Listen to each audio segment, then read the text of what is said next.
Hey everyone, welcome back. In this video, I'll show you how to turn off your camera in Jitsi Meet step by step. Disabling your camera can help protect your privacy, reduce bandwidth usage, and improve meeting performance if your internet connection is slow. So let's get started. First, join or start a Jitsi Meet meeting using your web browser or the mobile app. Once you're inside the meeting, look at the toolbar located at the bottom of the screen where you'll find the meeting controls. Next, locate the camera icon. If your camera is currently on, the icon will appear active, and other participants will be able to see your live video. Now, click or tap the camera icon once to turn your camera off. You should immediately see the camera icon display a slash through it, and your live video preview will disappear.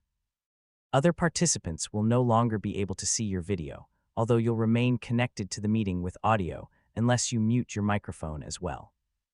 If you're joining a meeting for the first time, you can also choose to enter with your camera turned off before clicking Join Meeting. This is useful if you want to protect your privacy from the moment you enter the call. Finally, if you want to turn your camera back on later, simply click or tap the same camera icon again. Make sure your browser or device still has permission to access your camera when you re-enable it, and that's it. You now know how to turn off your camera in Jitsi Meet and manage your video privacy during online meetings. If this tutorial helped you, don't forget to like the video, share it with your friends, and subscribe for more easy tech guides. Thanks for watching, and I'll catch you in the next one.